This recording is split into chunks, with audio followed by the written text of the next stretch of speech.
मेरी हालत खराब है यार, आज लग रहा है ऐसा। जितना पढ़ा पाया उतना पढ़ेंगे, ठीक है। पूरा पढ़ा पाया तो पूरा पढ़ेंगे। ठीक है, लॉज ऑफ मोशन स्टार्ट कर रहे हैं। आगे हम सफिशिएंट स्ट्रेंथ भी हो गई हमारे पास। तो लॉज ऑफ मोशन के बारे में हम सब लोग जानते हैं कि 3 लॉज हैं। ठीक है। ऐसे लॉज जो इसके बारे जो डिफाइन करे मोशन को। मोशन क्या है?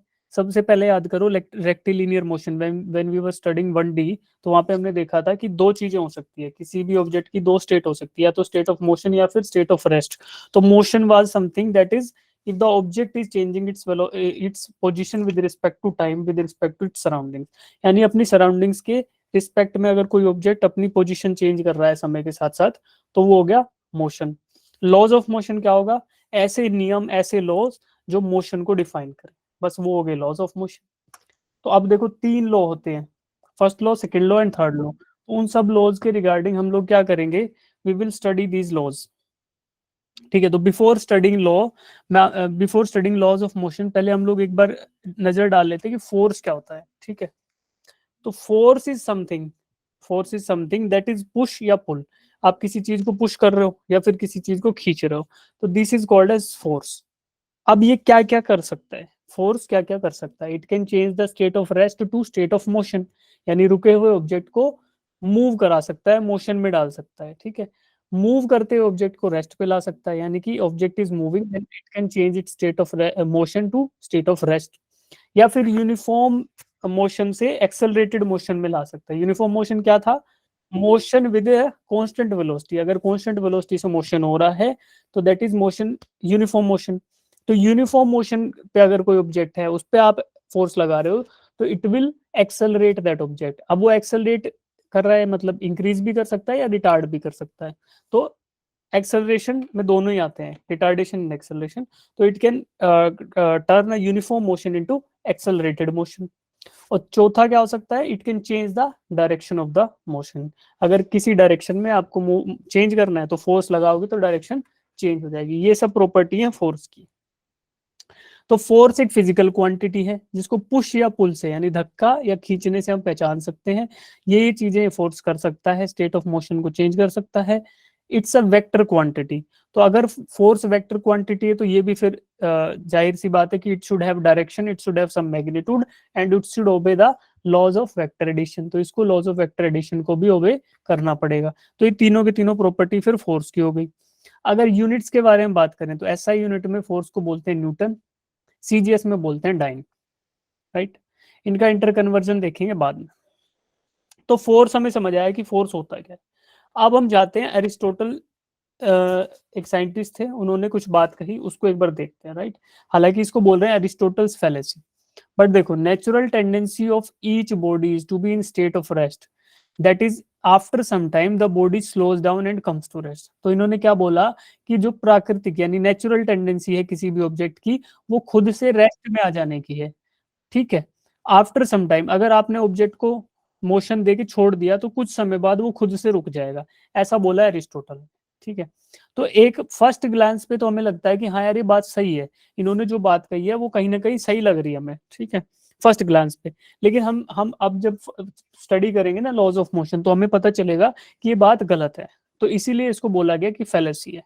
ठीक है। अभी के लिए जान लो गलत है। और इन्होंने क्या बोला कि अगर किसी ऑब्जेक्ट को, मूविंग ऑब्जेक्ट को तुमने फोर्स लगा बिना लगाए ऐसे ही छोड़ दिया, तो वो क्या करेगा? Eventually it will come to rest. Right. Naturally हम ऑब्जर्व करते हैं, but that is due to some opposing forces. हमेशा अपोजिंग फोर्स है, बिना फोर्स के ऐसा नहीं होगा।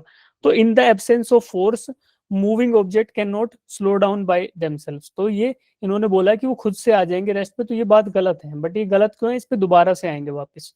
राइट। पहले हम देखते हैं लॉज ऑफ मोशन क्या कहते हैं। ठीक। अब एक चीज होगी इनर्शिया।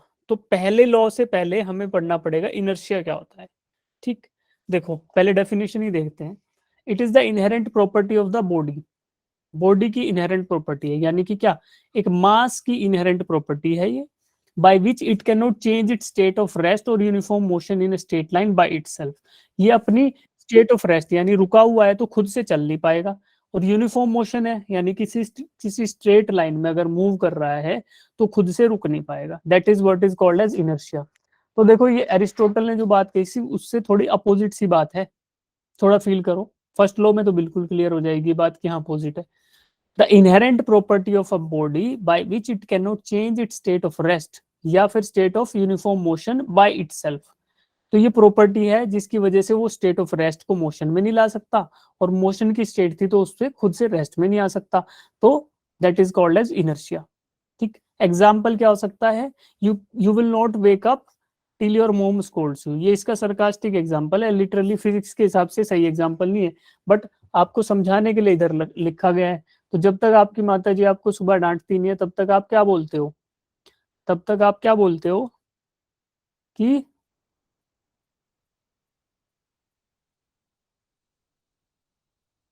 बस 5 मिनट और। तो ये क्या होता है, this is your inertia of laziness, आपका सुबह सुबह का आलस है, तो आपका इनर्शिया है, आप अपनी स्टेट ऑफ रेस्ट को सोए रहना चाहते हो आराम से, राइट। तो ऐसा ऑब्जेक्ट भी क्या करेगा, ऑब्जेक्ट क्या करता है, अगर रुका हुआ है तो due to the presence of mass, जब तक कि उस पर बाहर से कोई फोर्स ना लगा दिया जाए, तो ये स्टेट ऑफ रेस्ट जो है ना, ये मोशन में तब्दील नहीं हो सकती, यानी मूविंग विद सम वेलोसिटी, ऐसा नहीं होगा without the application of force. यही है इनर्शिया, जिसकी वजह से ये रुका हुआ ऑब्जेक्ट रुके रहना चाहता है, या फिर यूनिफॉर्म मोशन में मूव कर रहा था विद सम वेलोसिटी, ये खुद से रुकेगा नहीं, हमेशा मूव ही करता रहेगा, that is what is called as inertia. ठीक है, अब हमने इनर्शिया जान लिया कि मास है तो इनर्शिया होगा, क्योंकि प्रॉपर्टी ऑफ अ बॉडी है, तो अगर किसी चीज में मास है, if something is matter then it will have some inertia, right. अब देखो, इनर्शिया के 3 टाइप हो सकते हैं। The first one is inertia of rest, यानी कि रुके हुए ऑब्जेक्ट रुके ही रहना चाहते हैं, रुके हुए ऑब्जेक्ट रुके ही रहना चाहते हैं, खुद से वो अपनी स्टेट को चेंज नहीं करेंगे रेस्ट की, तो that is what is inertia of rest.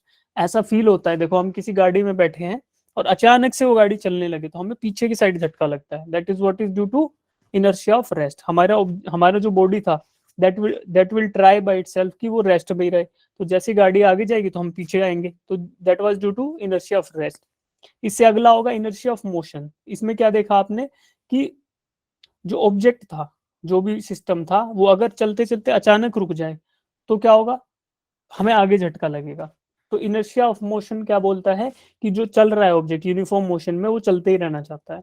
तो इस सिस्टम और गाड़ी इनिशियली एक जो जिराफ है और ये गाड़ी आपको दिख रहे होंगे, they're part of a single system, but एकदम से गाड़ी रुक गई तो जिराफ का क्या हुआ, आगे उसको झटका लगा, दैट इज ड्यू टू, क्योंकि वो मूव करते रहना चाहता था, तो that is inertia of motion.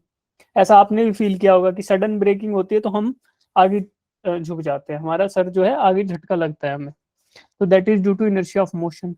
और थर्ड हो सकता है इनर्शिया ऑफ डायरेक्शन, की कोई ऑब्जेक्ट है वो स्ट्रेट लाइन में मूव करने की उसकी नेचुरल टेंडेंसी होती है, यानी object will try to move in a straight line by itself, but if you want to change the direction then you have to apply some force, आपको कोई ना कोई फोर्स लगाना पड़ेगा, उसी को बोलते हैं इनर्शिया ऑफ डायरेक्शन।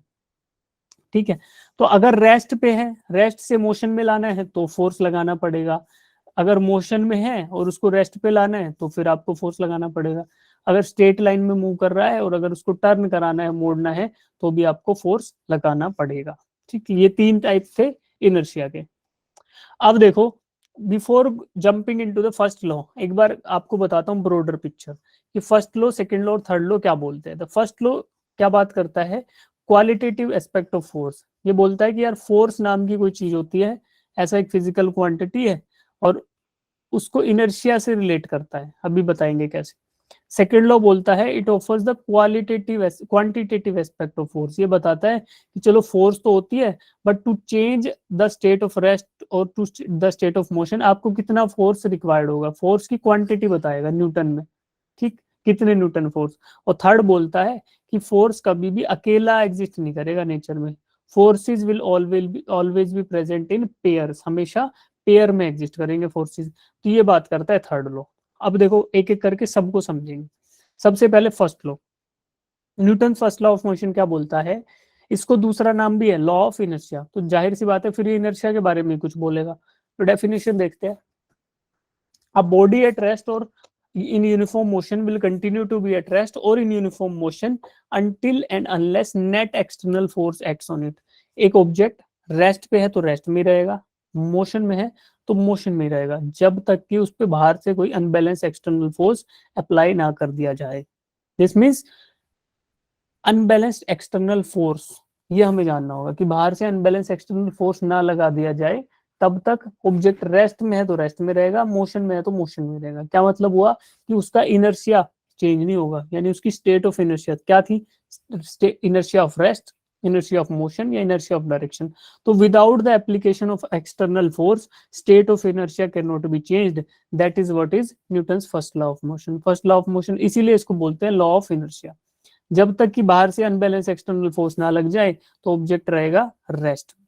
ठीक, तो जैसे ये था रेस्ट में बॉल, इसको किक किया आपने तो बॉल हो गई मोशन में, रेस्ट से मोशन में, फिर मोशन में थी तो नेट पे टकराई, नेट ने दूसरे डायरेक्शन में फोर्स अप्लाई किया तो हो गया रेस्ट में। तो ये आपका क्या हुआ, Newton's first law of motion. अब फर्स्ट लॉ ऑफ मोशन क्या बोल रहा था, ये आगे समझ। अब अनबैलेंस एक्सटर्नल फोर्स में बताता हूँ क्या होता है आपको। आप मुझे बताना, ये ब्लॉक है बेटा एम मास का, इस पे मैंने लेफ्ट राइट साइड से एक फोर्स लगा दिया 30 न्यूटन, ठीक है, और राइट साइड से भी उसी के बराबर अपोजिट फोर्स लगा दिया 30 न्यूटन। अब मुझे बताओ क्या ये ब्लॉक मूव करेगा? नहीं करेगा ना। आपको पता है कि लेफ्ट साइड से और राइट साइड से लगने वाले फोर्सेस एक दूसरे को बैलेंस आउट कर देंगे, तो आपको ये पता चला कि ये ब्लॉक मूव नहीं करेगा। ठीक है, यानी कि दोनों के दोनों फोर्सेस आपस में बैलेंस्ड है ना, जितना लेफ्ट से उतना ही राइट से, दोनों आपस में बैलेंस्ड आउट हो गए। अब मैं राइट लेफ्ट साइड से लगने वाले फोर्स को 80 न्यूटन कर दूं तो फिर जो नेट फोर्स आएगा दैट विल बी 80 माइनस 30, तो 50 न्यूटन फोर्स बच गया। तो इससे आपको क्या पता चला कि ऑब्जेक्ट अब मूव करेगा, है ना। तो अब क्या हुआ, दोनों के दोनों फोर्सेस आपस में बैलेंस आउट नहीं थे, there is some imbalance between the external forces, बाहर से लगने वाले फोर्सेस के बीच में कुछ ना कुछ इम्बैलेंस है, तो वो imbalance he it will become the cause of motion. तो इसलिए बोला गया कि बाहर से लगने वाला होना चाहिए पहले एक्सटर्नल, मतलब दूसरा it should have some imbalance. अगर ऐसा प्रेजेंस है फोर्स का, अनबैलेंस एक्सटर्नल फोर्स है, तो that it can change the state of inertia. Rest पे है तो मोशन में ला सकता है, मोशन में है तो उसको रोक सकता है। That is first law of motion या फिर लॉ ऑफ इनर्शिया। ठीक, अब लीनियर मोमेंटम देखो जी, लीनियर मोमेंटम फर्स्ट लॉ खत्म, फर्स्ट लॉ में हमने क्या जाना, इनर्शिया, इनर्शिया के बाद हमने लॉ ऑफ इनर्शिया को देख लिया, इतना ही है लॉ ऑफ इनर्शिया, क्योंकि वो क्वालिटेटिव की बात करता है कि फोर्स नाम की चीज है, उसको रिक्वायर, फोर्स की रिक्वायरमेंट रहेगी to change the state of motion, state of motion को चेंज करने के लिए फोर्स की रिक्वायरमेंट रहेगी, बस इतनी सी बात है फर्स्ट लॉ की। अब बात करते हैं सेकंड लॉ। तो सेकंड लॉ समझने से पहले हमें एक चीज समझनी होगी कि लीनियर मोमेंटम क्या होता है। ठीक है, linear momentum, it is the quantity of motion possessed by a body, it is the quantity of motion possessed by a body, कि एक बॉडी अगर मूव कर रही है तो कितने इंटेंसिटी से मूव कर रही है, बस इसका इतना सा मतलब है। ठीक, अब मैथमेटिकली लिखोगे तो फील कराऊंगा मैं, एक मिनट घबराना मत। मोमेंटम को स्मॉल p से रिप्रेजेंट करते हैं, right, and it is the multiplication of mass and velocity, mass और वेलोसिटी का मल्टीप्लीकेशन है। तो देखो मास एक स्केलर क्वांटिटी है, क्या हो रहा है यार इसको ये, और वेलोसिटी एक वेक्टर क्वांटिटी है। तो एक स्केलर को एक वेक्टर से मल्टीप्लाई किया तो जाहिर सी बात है एक वेक्टर आएगा। अब वेक्टर आएगा यानी कि लीनियर मोमेंटम है जिसको p से रिप्रेजेंट करते हैं, that is a vector quantity, right. और यहाँ पे p is directly proportional to velocity, क्यों, क्योंकि डायरेक्ट प्रोपोर्शनलिटी दिख रही है, वेलोसिटी बढ़ेगी तो p भी बढ़ेगा। p is also directly proportional to mass, तो इसलिए हमने लिख दिया p is equal to m into v। ठीक है, अब ऐसा unit of momentum is kilogram metre per second, क्यों, kilogram is the unit of mass and metre per second is the unit of velocity.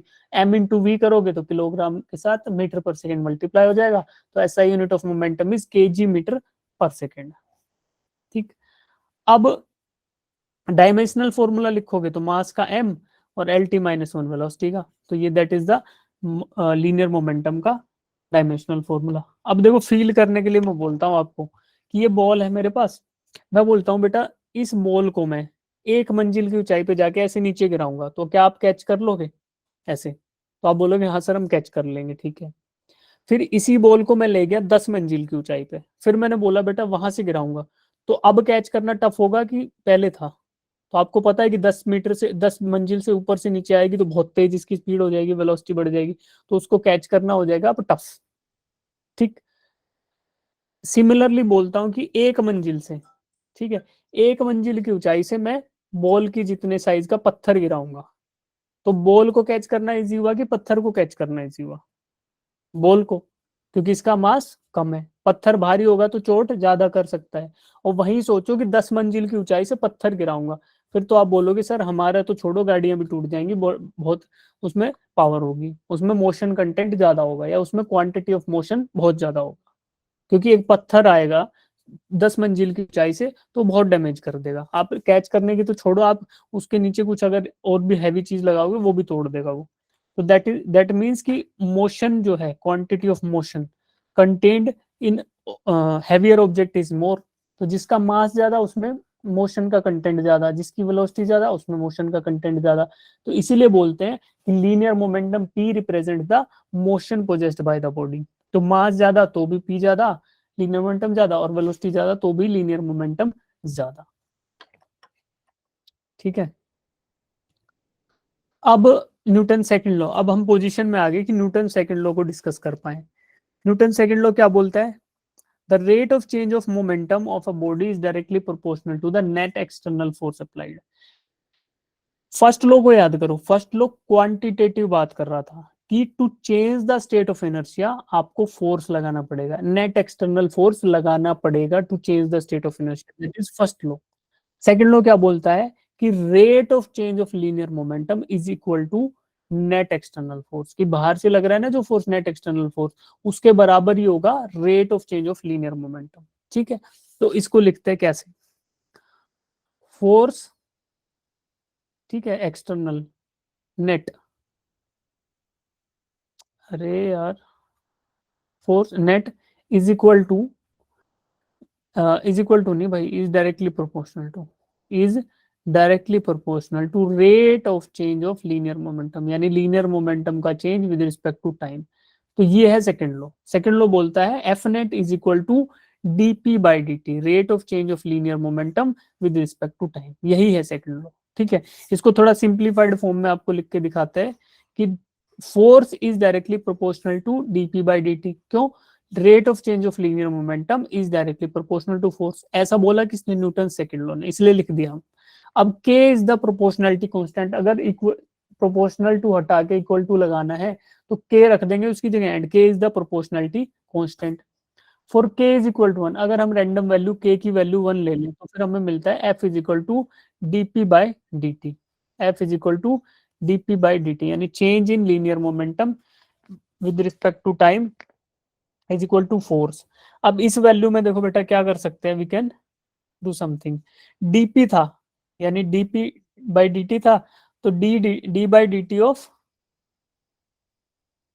d by dt of p की जगह लिख दूं mass into velocity, क्योंकि linear momentum was mass into velocity. m को अगर बाहर ले आऊं, क्यों? m एक कांस्टेंट वैल्यू है, अगर मैंने आपको ऑब्जेक्ट फिक्स कर दिया, ऑब्जेक्ट डिफाइन कर दिया, दैट मींस मास हो गया फिक्स, तो मास एक कांस्टेंट हो जाएगा तो डिफरेंशिएशन से बाहर आ जाएगा। ठीक है, तो m बाहर आया, dv बाई dt बच गया। और change in velocity with respect to time क्या होता है? Acceleration. Change in velocity with respect to time is nothing but acceleration, तो आपको एम ए मिल गया। तो इसी से क्या मिला? Force is equal to mass into acceleration. ये भी क्या है? सेकंड लॉ की ही डेफिनेशन है। तो सेकंड लॉ इनिशियली तो बोल रहा था कि force is equal to DP by D T, यानी change in linear momentum with respect to time is equal to force, external force. But इसी को हमने सिंप्लीफाई करके दूसरे टर्म्स में लिख दिया, F is equal to mass into acceleration. ठीक है, तो हमें मिला नेट। न्यूटन सेकंड लॉ क्या बोल रहा है? Rate of change of linear momentum is directly proportional to the net external force applied on the body. Furthermore, आगे सुनो क्या बोल रहा है? Momentum of the body happens to be in the direction of applied force.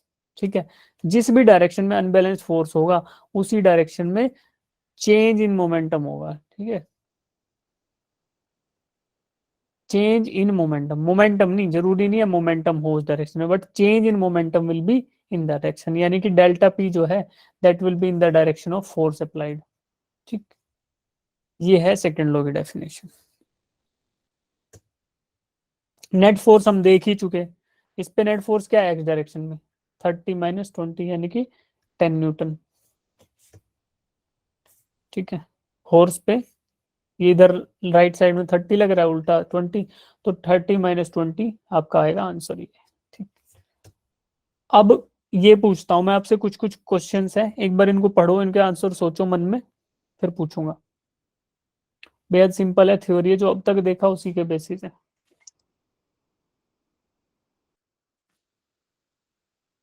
जो concept use होंगे बेटा वो है inertia, first law, second law, linear momentum, बस ये चार चीजों के बेसिस पे चारों क्वेश्चन है। देखो एक बार इनको, और मन में इनका आंसर सोच लो। जैसे ही एक का भी आंसर आपको समझ आ जाए तो हैंड रेज कर लेना, मैं पूछ लूंगा आपसे फिर।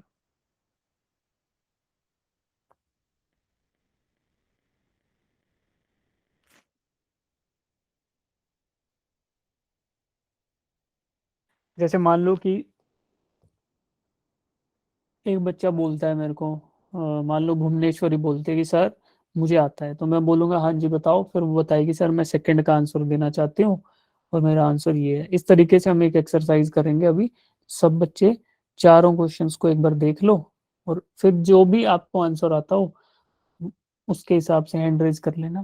क्वेश्चन भी आप बताओगे कि सर मैं फर्स्ट का दूंगा आंसर, सेकंड का दूंगा, और फिर आंसर भी आप बताओगे। तो जितने बच्चे पार्टिसिपेट करना चाहते हैं आ जाओ।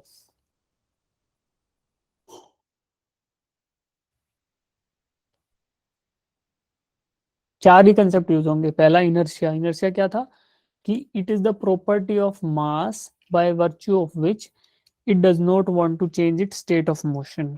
यानी रेस्ट पे तो रेस्ट पे रहेगा, मोशन में तो मोशन पे रहेगा, खुद से चेंज नहीं करेगा, दैट इज इनर्शिया।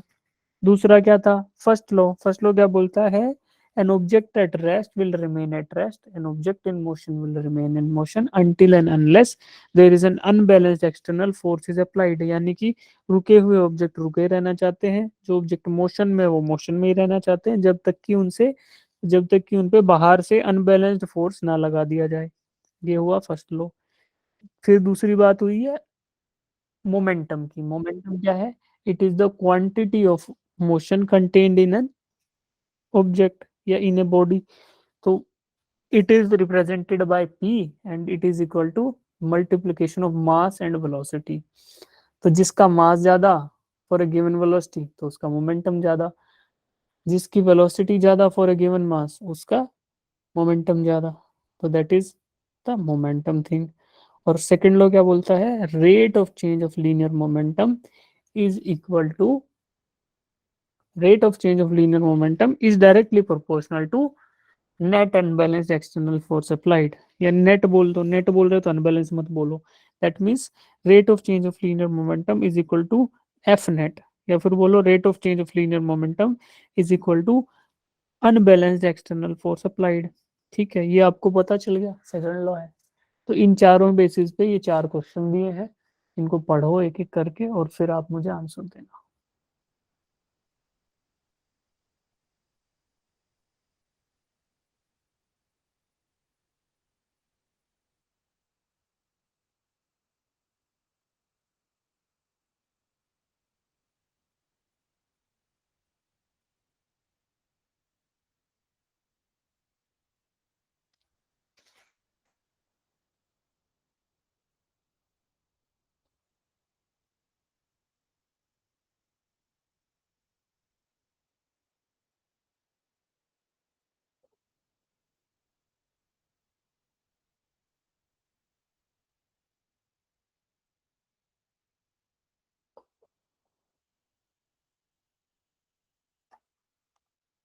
जिनको इनमें से एक भी आ जाता है समझ तो हैंड रेज कर लेना, एक ही पूछ लूंगा मैं। जिनको आता जाता है हैंड रेज करते जाओ, एक बार पूछेंगे लास्ट में।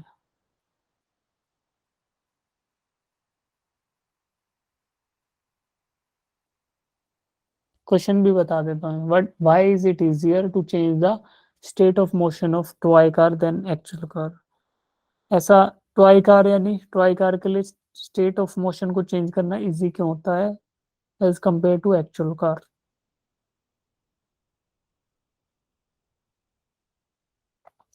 दूसरा क्वेश्चन है, can force on a body ever be zero even if some force is applied, क्या किसी ऑब्जेक्ट पे बाहर से लगने वाला फोर्स जीरो हो सकता है जबकि उस पर कोई ना कोई फोर्स लगाया गया हो तब भी?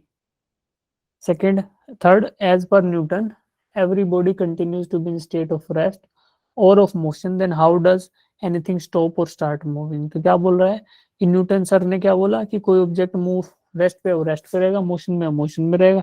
तो फिर भी चलते हुए ऑब्जेक्ट मोशन में रुक, चलते हुए ऑब्जेक्ट रुक कैसे जाते हैं और रुके हुए ऑब्जेक्ट चलने कैसे लगते हैं? और fourth, if the momentum of the object is constant what can you say about the net force? अगर मोमेंटम कांस्टेंट है तो नेट फोर्स के बारे में आप क्या कह सकते हो?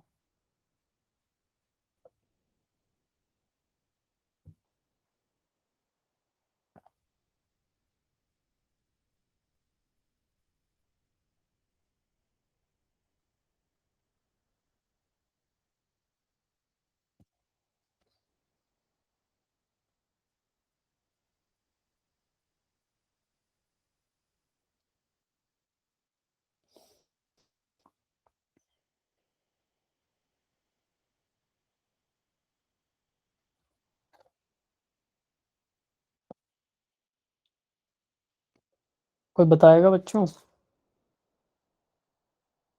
देखो सुनो, थोड़ा अंग्रेजी का खेल है शायद इसलिए तुम परेशान हो। देखो देखो देखो, first one is why is it easier to change the state of toy car than actual car? State of rest या state of motion toy car के लिए इजी क्यों है? क्योंकि उसका मास कम है जी। स्टेट ऑफ रेस्ट और स्टेट ऑफ मोशन को चेंज करने के लिए क्या चेंज करना होता है? Momentum. Momentum is a multiplication of mass and velocity. जिसका मास कम उसका मोमेंटम कम, जिसका मोमेंटम कम उसका rate of change of momentum ज्यादा, यानी उसके अंदर फोर्स कम लगाना पड़ेगा जी। तो क्या हुआ? मोमेंटम कम तो मतलब मास कम, तो it is easier to change the state. अब देखो, हल्की चीज है उसको उठा के फेंकना इजी है, वहीं भारी भरकम गाड़ी है उसको धक्का मार के आप चला नहीं सकते। तो रुके हुए ऑब्जेक्ट को स्टेट चेंज करने के लिए if the mass is less than it becomes easier, right? तो मास, क्या हो रहा है भाई इसको आज? तो मुझे लग रहा है इसकी सेटिंग बिगड़ गई है कुछ।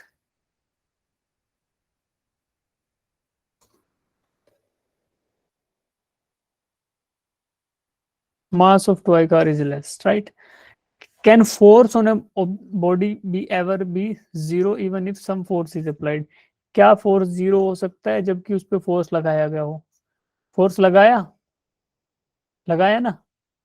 फिर से एक फोर्स लगाया, लगाया, बट नेट फोर्स कितना है? जीरो। यही बात है, force on object can ever be zero. हो सकता है फोर्स लगाया हो तब भी, हाँ जी हो सकता है। If all the forces cancel out each other that means net force is zero. As per Newton, every body continues to be in state of rest or of motion. Then how does anything start or stop moving? By applying unbalanced external force। बाहर से F net लगाओ, जैसे ही force लगाओगे condition change हो जाएगी। भाई Newton sir ने क्या बोला था? न्यूटन सर ने बोला कि object, a body at rest will remain at rest, a body in motion will continue be in state of uniform motion until and unless there is unbalanced external forces applied। यानी उन्होंने ये कहा कि ऐसा तब तक होगा जब तक कि बाहर से कोई अनबैलेंस फोर्स ना लगा दिया जाए। बट जब जैसे ही आपने बाहर से अनबैलेंस एक्सटर्नल फोर्स लगाया तो फिर स्टेट चेंज हो जाएगी। तो भाई वही बताना था कि to change the state we need to apply some F net यानी unbalance external force. If the momentum of a body is constant, मतलब कि लीनियर मोमेंटम कांस्टेंट है, तो क्या बताना है? You have to tell something about the F net, net force के बारे में। एफ नेट क्या था? ये क्या था? DP by dt, dp by dt था, राइट? तो dp बाई dt था एफ नेट। अब p कांस्टेंट है तो कांस्टेंट का डिफरेंशिएशन क्या होगा? Zero. That means F net is equal to zero, है ना? अगर लीनियर मोमेंटम कांस्टेंट है किसी ऑब्जेक्ट का, अगर लीनियर मोमेंटम कांस्टेंट है किसी ऑब्जेक्ट का, तो वी कैन, एक सेकंड यार।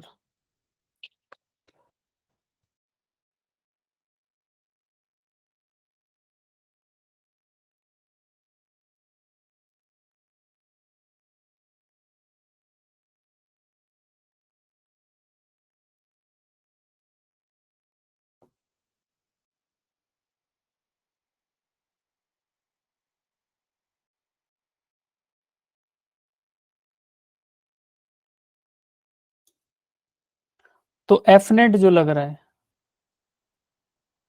वो 0। ठीक है, क्यों? क्योंकि आपको लीनियर मोमेंटम कांस्टेंट दे दिया है। ठीक। अब बेटा एक क्वेश्चन है, ये आप एक बार ट्राई कर लो कि इसमें सेकंड लॉ ऑफ मोशन के ऊपर बेस्ड है। नीचे जो सरफेस है वो कुछ ऐसा रहेगा।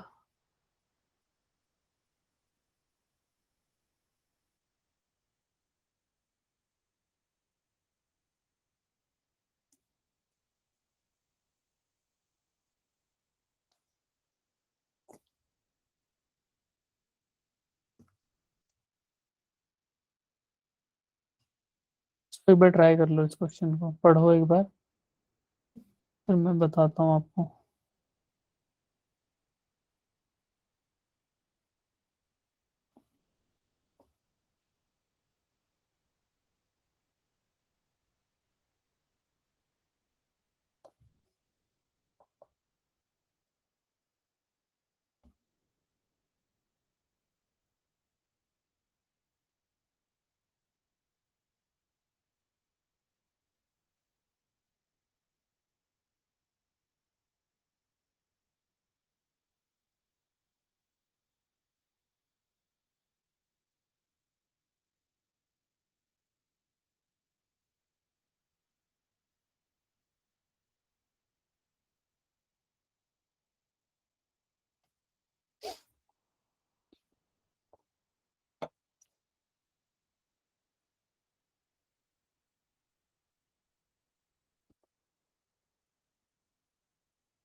A block of mass 5 kg is kept on a smooth floor।